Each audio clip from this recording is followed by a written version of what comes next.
자, 오늘 선포될 하나님의 말씀, 요한복음 5장 1절에서 15절 말씀 교독하겠습니다.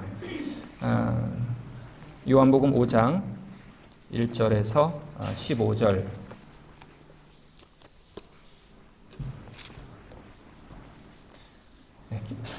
교독합니다. 그 후에 유대인의 명절이 되어 예수께서 예루살렘에 올라가시니라.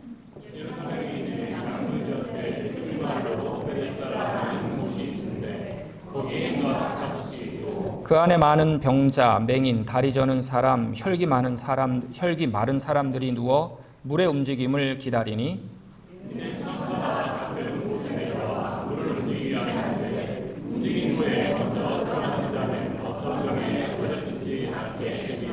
거기 38해 된 병자가 있더라.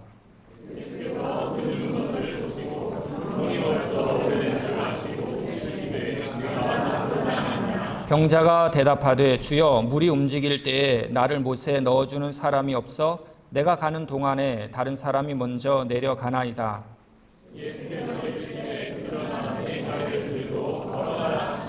그 사람이 곧 나아서 자리를 들고 걸어가니라. 이 날은 안식일이니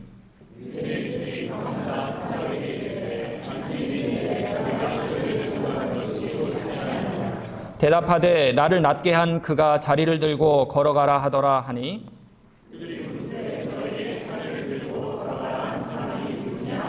고침을 받은 사람은 그가 누구인지 알지 못하니 이는 거기 사람이 많으므로 예수께서 이미 피하셨음이라.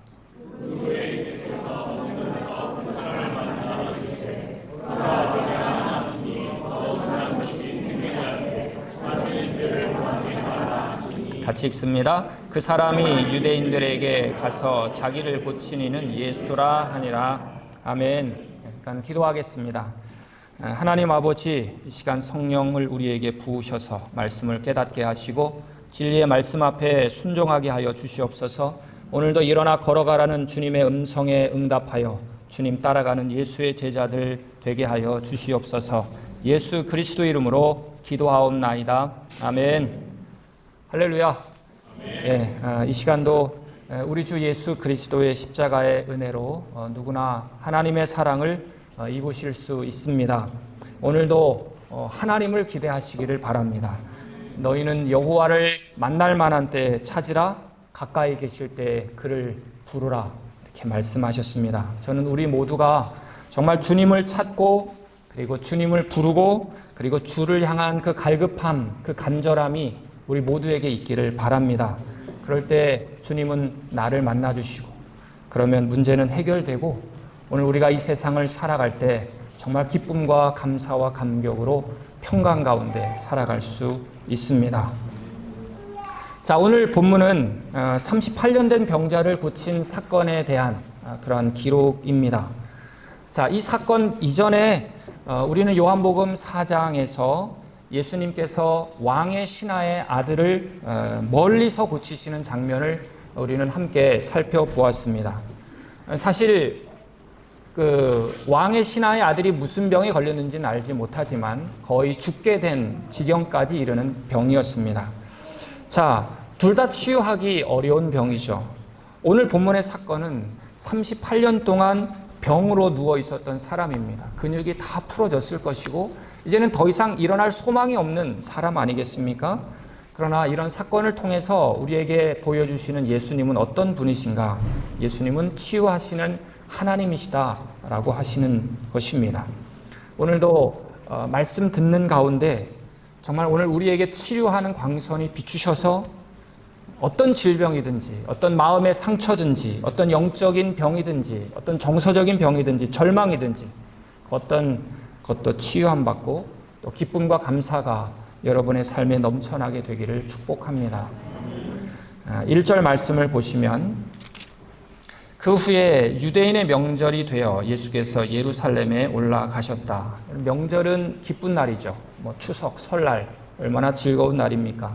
구체적으로 어떤 명절인지는 기록되어 있지 않습니다. 예수님께서도 이 명절을 맞아서 이제 예루살렘으로 올라가셨다는 내용이죠. 2절 말씀을 보니까 예루살렘에 있는 양문 곁에 히브리 말로 베데스다라 하는 못이 있는데 거기 행각 5이 있었다. 예수님은 양문 곁 베데스다라는 못으로 가셨습니다. 옛날 우리 한양에도 성으로 들어가는 문들이 여럿 있었습니다. 뭐 남대문, 동대문, 뭐 서대문. 프랑크푸르트를 한번 찾아봤습니다. 프랑크푸르트가 한 1600년경에 6개의 문이 있는 것을 보게 됐습니다. 우리 작센하우젠 맨 밑에 아펜토어라는 게 있고, 또 제일 오른쪽에 보면 오스텐드 쪽이죠. 알렌 하일겐 토어가 있고, 또 남서쪽 갈겐 토어, 이게 사실은 갈루스 토어로 나중에 바뀌었습니다. 뭐 이거를 배우려고 하는 건 아니고요. 이런 게 있었다라는 것이고요. 제가 이야기하려는 거는 이제 예루살렘을 이제 설명을 하려고 이렇게 말씀을 드렸습니다. 오른쪽 끝에 양문이 있습니다. 예루살렘으로 들어가는 문은 총 8개의 문이 있습니다. 다 성벽으로 둘러싸 있죠. 양문 그대로 성전 양문은 말 그대로 이제 성전에서 제물을 드려질 그런 희생 양들이 들어오는 문이 바로 저기 양문입니다. 오른쪽 끝에 있죠. 자, 그런데 참 이 양문은 굉장히 중요하게 취급된 것 같습니다. 느헤미야 3장 말씀을 보게 되면 이스라엘 성벽을 재건할 때 제일 먼저 건축한 성이 바로 이 양문이었습니다. 사실 이 양문은 이스라엘 백성들에게는 은혜의 문이 되는 거죠. 왜냐하면 양의 죽음으로 그들이 죄에서 용서함을 받았기 때문입니다. 양문은 굉장히 중요한 문입니다. 그리고 바로 이렇게 문으로 들어와서 왼쪽에는 바로 성전이 있습니다. 성전은 뭡니까? 하나님의 임재가 있는 곳이죠. 그리고 오른쪽에 저 끝에 보니까 베데스다가 있는 것입니다. 자, 베데스다라는 뜻은 무엇인가? 그냥 자비의 집, 은혜의 집, 긍휼의 집이라는 것입니다. 이 자비의 집인 베데스다에 이제 5개의 기둥들이 있는 넓은 공간에 이제 많은 병자들이 누워 있었다라는 것이죠. 자, 3절 말씀을 보니까 그 안에 많은 병자, 맹인, 다리 저는 사람, 혈기 마른 사람들이 누워 물의 움직임을 기다렸다. 자, 이스라엘 백성들은 사실 이 시간이 축제의 시간입니다. 그래서 축제를 즐기고 또 이날은 또 안식일입니다. 그리고 안식하고 쉼과 은혜를 누리고 있는 그러한 시간이죠.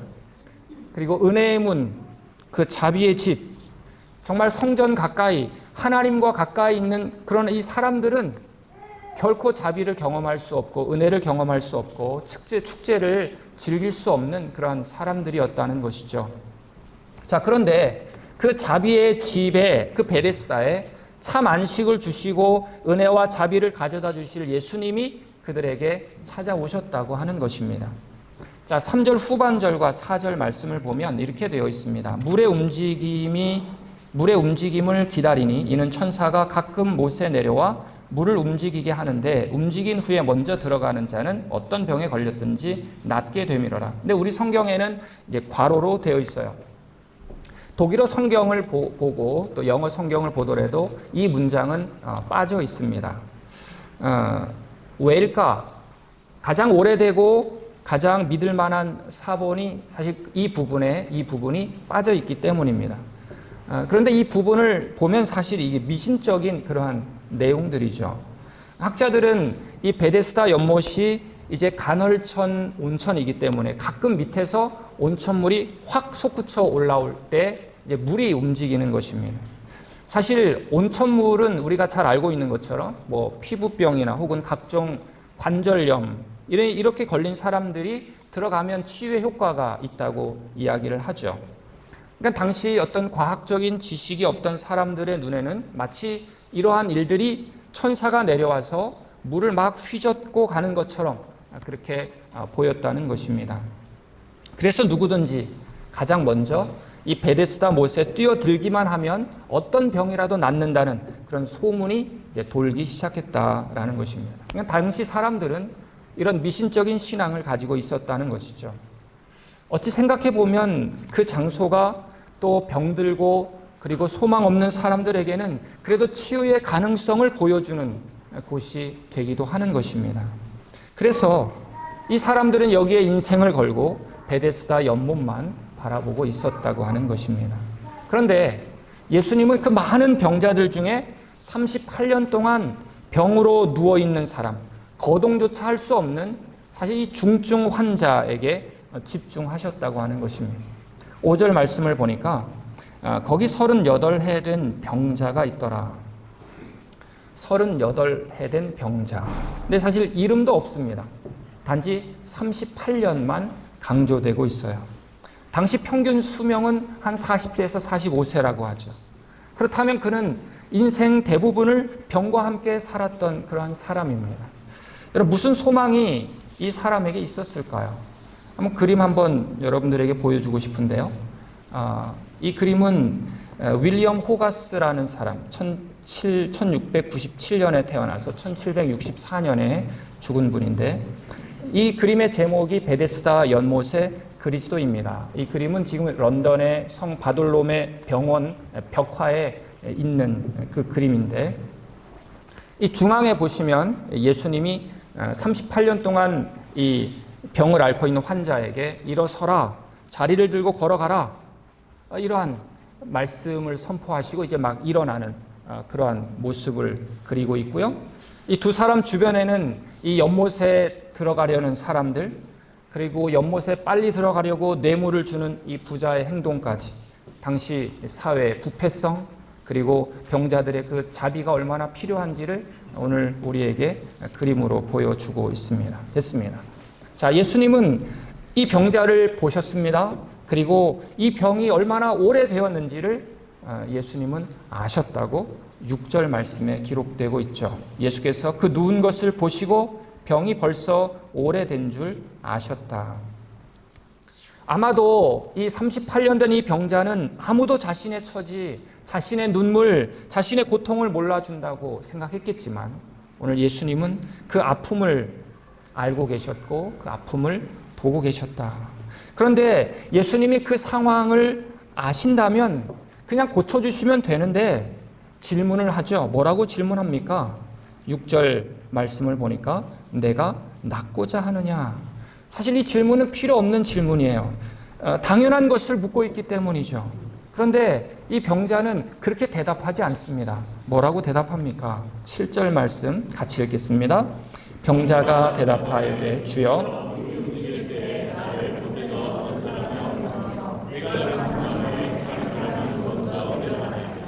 여러분, 이 상황이 여러분들은 이해가 되십니까? 이 병자의 참 절망적이고 안타까운 그 현실이 여러분들은 느껴지십니까?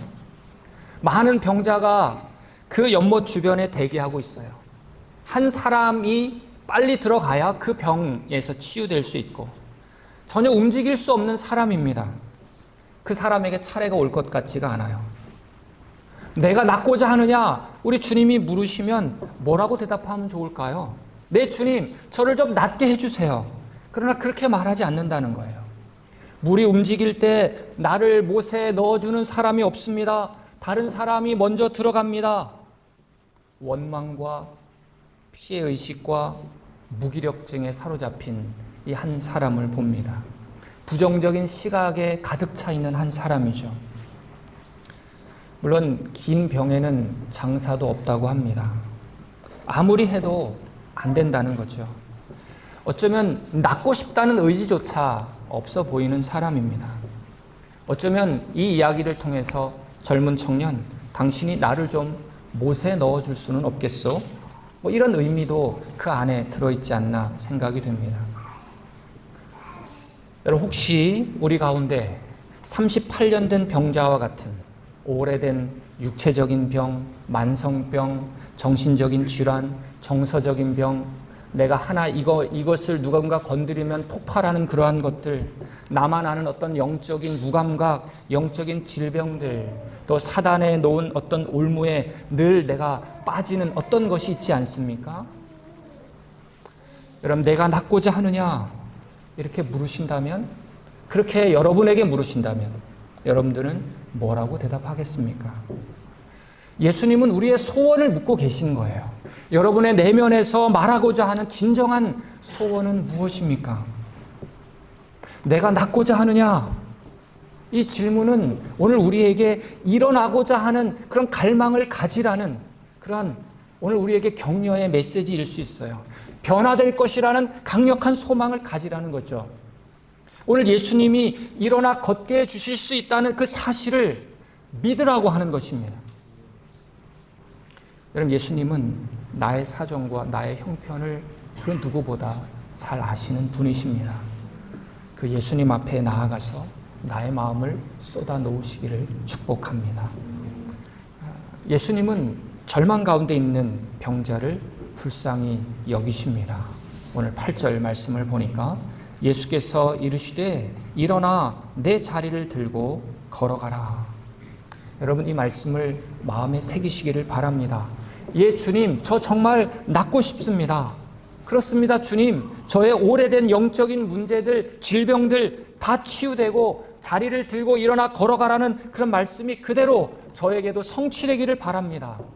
이렇게 기도할 수 있기를 바라요. 여러분, 38년 된 그 병자가 치료받기 위해서 움직이는 물을 기다렸다가 가장 먼저 물속에 들어갈 필요가 없었습니다. 그에게 필요한 것은 오직 이 세계를 말씀으로 창조하신 예수님이 필요한 것입니다.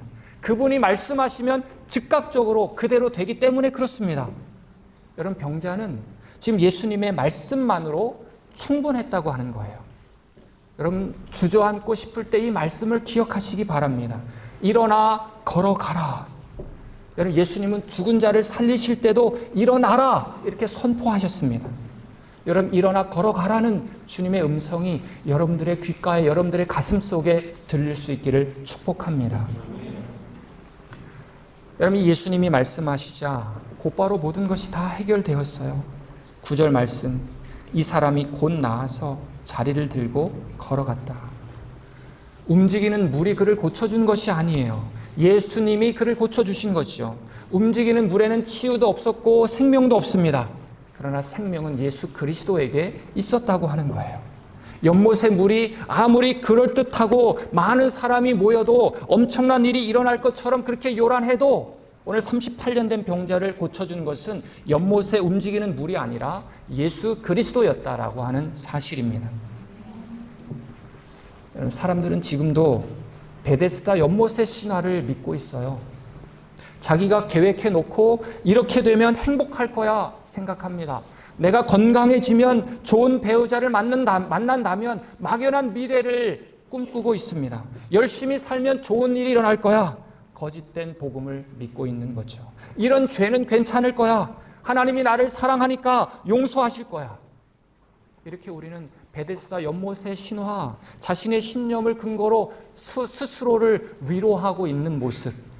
그러나 아무리 좋아 보여도 그곳에 예수 그리스도가 없다면 죄송하지만 아무것도 아니라고 하는 것입니다. 저는 오늘 이 사건을 통해서 두 가지를 생각해 보게 됩니다. 첫 번째, 예수님의 사랑은 끝이 없다는 것입니다. 이 병자에게는 긍정적인 요소가 하나도 없었습니다. 이 병자에게는 쭉 한번 우리가 살펴보겠지만 이 병자에게는 믿음도 없었고 겸손함도 없었고 무지하고 세상을 원망할 뿐입니다. 그러나 예수 그리스도는 이 사람을 무시하지 않고 내버려 두지 않으시고 일어나 걸어가라 라고 하시면서 예수님의 긍휼이 얼마나 크신 분인지를 보여주셨다고 하는 것입니다. 오늘 우리는 예수님께서 긍휼이 정말 많으신 분이라는 것을 내가 구원받은 사실 속에서 우리는 깨닫게 되죠. 수많은 사람 중에 하나님은 나를 선택하셨다고 하는 것입니다.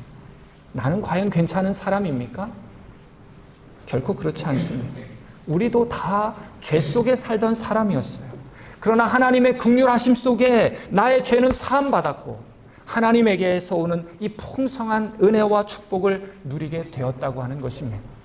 이사야 49장 13절 말씀을 한번 같이 읽겠습니다. 하늘이여 노래하라, 땅이여 기뻐하라, 산들이여 즐거이 노래하라.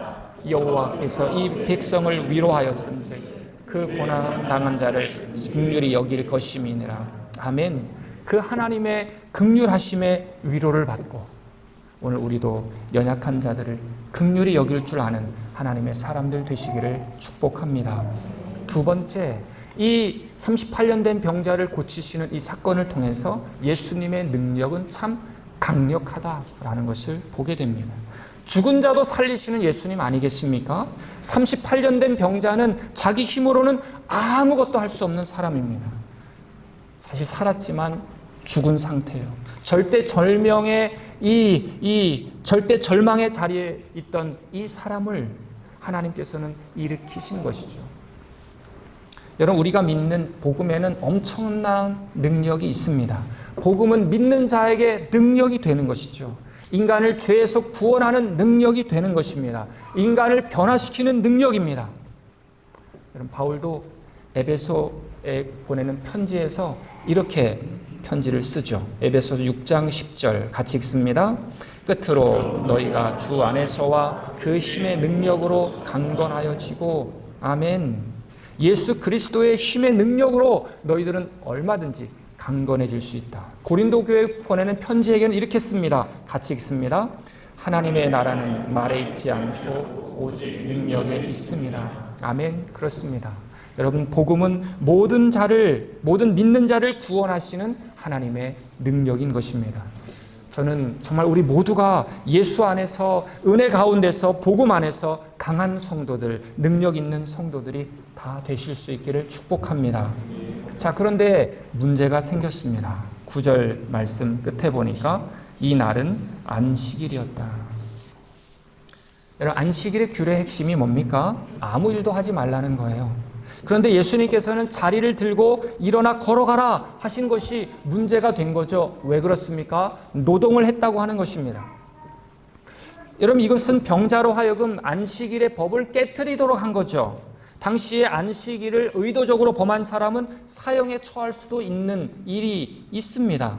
이 38년 된 병자는 예수님 덕분에 치유되었지만 곧 위기가 그에게 찾아오는 거죠. 당신은 왜 안식일을 범했습니까? 이렇게 묻자 뭐라고 대답합니까? 이 병에서 나은 사람이 뭐라고 말합니까? 책임을 예수님께 전가하고 있어요. 11절 말씀을 보시면 뭐라고 말합니까? 대답하되 나를 낫게 한 그가 자리를 들고 걸어가라고 했습니다. 나를 낫게 하신 분이 시켰습니다. 참 떳떳지 못한 것 같아요. 예수님이 안식일의 병자를 고치신 것은 사실 자기 생명을 걸고 하신 것입니다. 왜냐하면 유대인들은 예수 그리스도를 일거수일투족 살피면서 어떻게 하든지 꼬투리를 잡아서 예수를 죽이려 하기 때문에 그래요. 자, 그러면 예수님은 왜 안식일 법을 어기면서까지 이 병자를 고쳤는가 하는 것이죠. 예수님께서는 이들에게 참된 안식이 무엇인지를 알려주고 싶으신 것입니다. 참된 안식일은 아무것도 안 하는 것에 묶여 있는 것이 아니라 선을 행하고 병든 자를 살피고 생명을 살리는 날이라는 것을 그들에게 알려주기 위함인 것입니다. 자, 그런데 오늘 10절 말씀을 보니까 유대인들이 병 나은 사람에게 이르되 안식일인데 내가 자리를 들고 가는 것이 옳지 않다. 여러분, 38년 동안 누워서 일어나지도 못한 한 병자가 나은 것입니다. 이건 기적이죠. 그런데 어느 누구도 기뻐하지 않았다는 거예요. 무관심합니다. 오히려 왜 들고 가느냐? 안식일 끝나고 그 다음날 들고 가면 되는데 왜 오늘 안식일에 들고 가느냐? 그들의 관심은 영혼에 있는 것이 아니라 전통에 있었다는 것을 보여주고 있죠. 주님은 우리에게 말씀하십니다. 즐거워하는 자들과 함께 즐거워하고 우는 자들과 함께 울라. 오늘 우리는 우리 옆에 있는 성도님들의 상황에 나는 공감하고 있는가 한번 돌아볼 필요가 있어요. 주님은 또 이런 말씀을 하시죠. 만일 한 지체가 고통을 받으면 모든 지체가 함께 고통을 받고 한 지체가 영광을 얻으면 모든 지체가 함께 즐거워하느니라. 여러분, 38년 동안 움직이지 못한 병자가 나았는데 아무 느낌도 없이 바라보는 그 사람들이야말로 정서가 메말라서 죽어버린 또 다른 병자라는 것을 오늘 우리에게 말씀하고 있는 것은 아닌가. 그렇다면 오늘 우리는 실제 다른 사람들에게 얼마나 많은 관심과 애정과 사랑과 관심을 보여주고 공감하고 있는가? 오늘 내가 지체를 위해서 마음 다해 나는 기도하고 있는가? 주님의 몸된 교회를 위해서 난 눈물을 흘려가며 기도해 본 적이 있는가? 물론 내 코가 석자인데 사람들에게 관심을 갖는다는 것은 쉽지 않을 것입니다.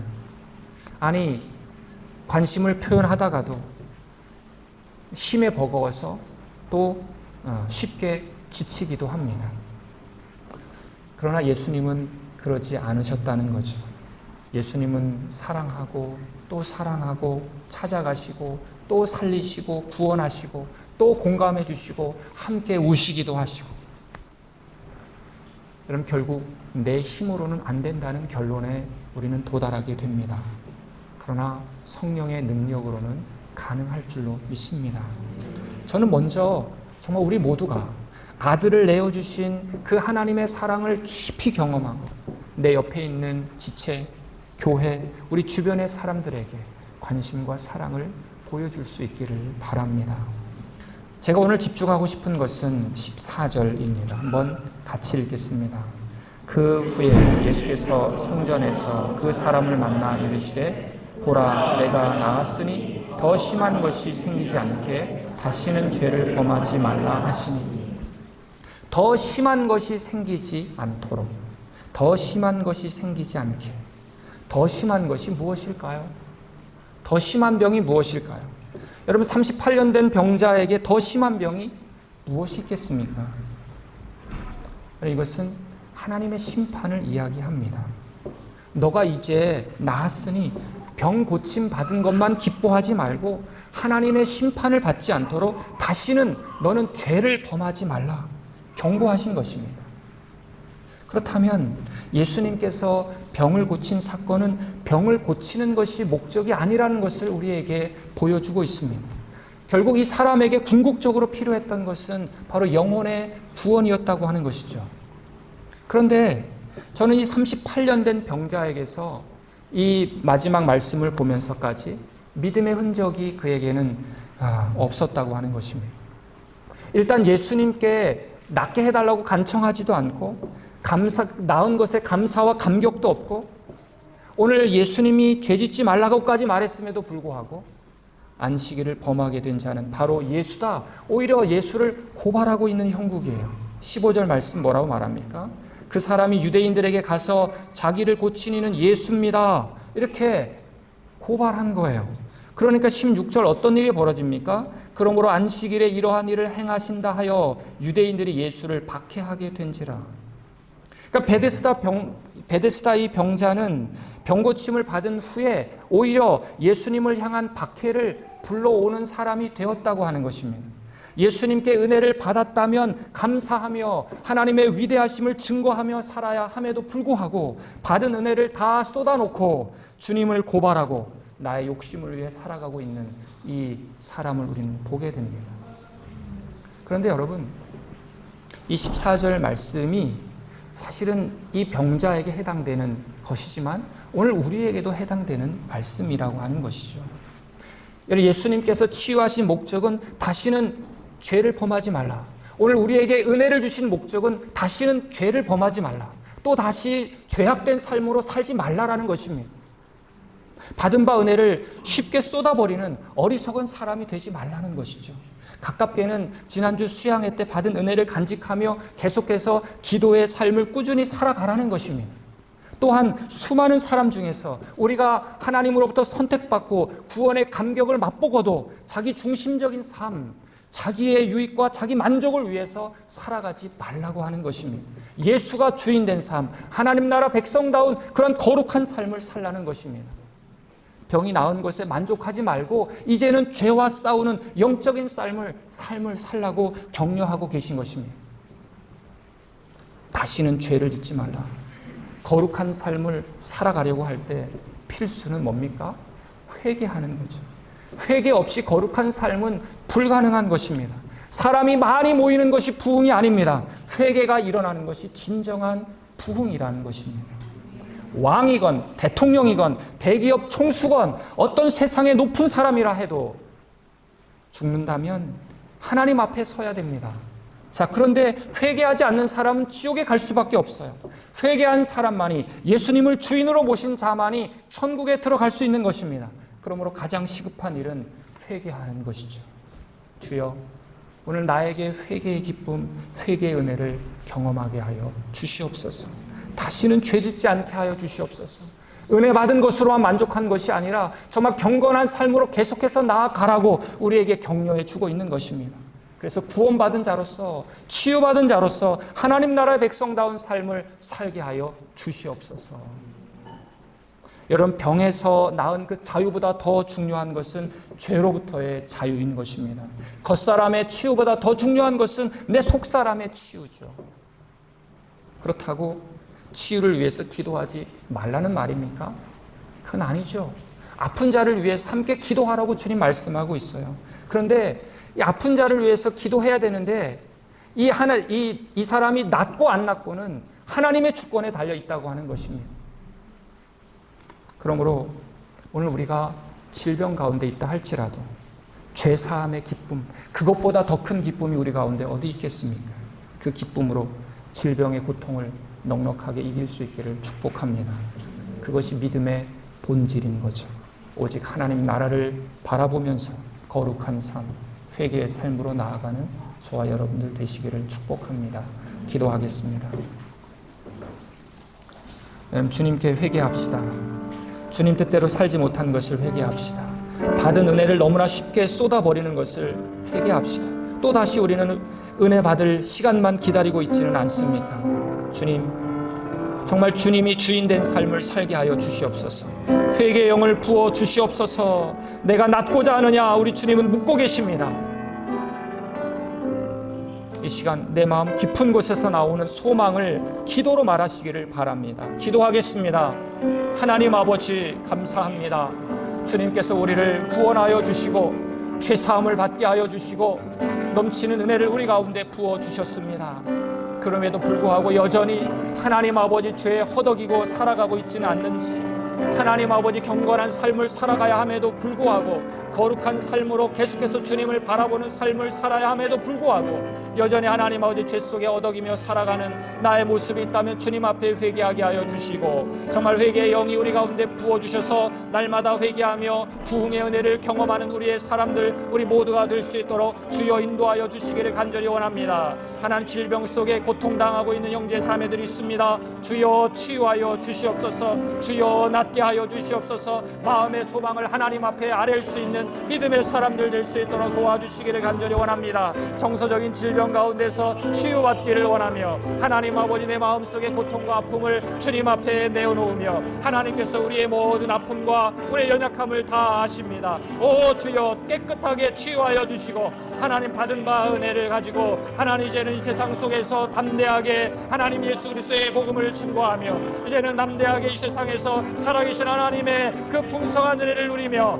하나님 아버지 거룩한 삶, 경건한 삶, 회개의 삶을 살아가는 하나님의 사람들 다 될 수 있도록 주여 인도하여 주시기를 간절히 원합니다. 하나님 아버지, 오늘 우리에게 하나님 아버지 구원의 특권을 허락해 주셨습니다. 감사하게 하여 주시옵소서. 살아계신 하나님을 바라보게 하여 주시옵소서. 넘치는 은혜의 삶으로 살게 하여 주시기를 간절히 원합니다. 하나님 아버지도 주님 바라보게 하시고 살아계신 하나님을 바라보게 하시고 하나님 아버지 우리에게 주신 은혜를 우리가 어떻게 누리며 살아가야 될지를 주여 깨닫게 해주시기를 간절히 원합니다. 하나님 아버지, 하나님 우리가 은혜 받은 것으로 그치지 않게 하여 주시고 은혜 받은 대로 살게 하여 주시고 하나님 죄짓지 않게 하여 주시고 하나님 거룩한 삶으로 나아가는 주의 백성들이 다 될 수 있도록 주여 인도하여 주시기를 간절히 원합니다. 하나님 아버지, 주님이 하십니다. 주님이 이끄십니다. 우리 모두에게 주신 은혜를 누리게 하여 주시옵소서. 살아계신 하나님을 바라보며 나아갈 수 있도록 하나님 인도하여 주시기를 간절히 원합니다.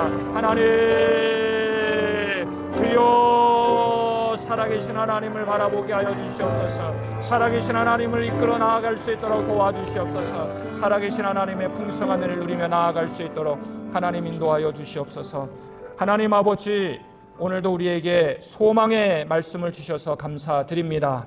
절망의 자리에 찾아오셔서 참된 안식과 기쁨을 주시기를 기뻐하시는 우리 주님이심을 고백합니다. 오늘도 우리에게 찾아오셔서 우리의 연약함을 만져주시고 주여 고쳐 주시옵소서. 그리고 우리는 거룩한 삶으로, 천국 백성다운 삶으로, 회개의 삶으로 살게 하여 주시옵소서. 그래서 복음의 은혜를 날마다 누리게 하여 주시옵소서. 예수 그리스도의 이름으로 기도하옵나이다. 아멘. 우리 다 같이 일어나셔서 우리 찬송가 나의 등 뒤에서 우리 함께 부르시겠습니다.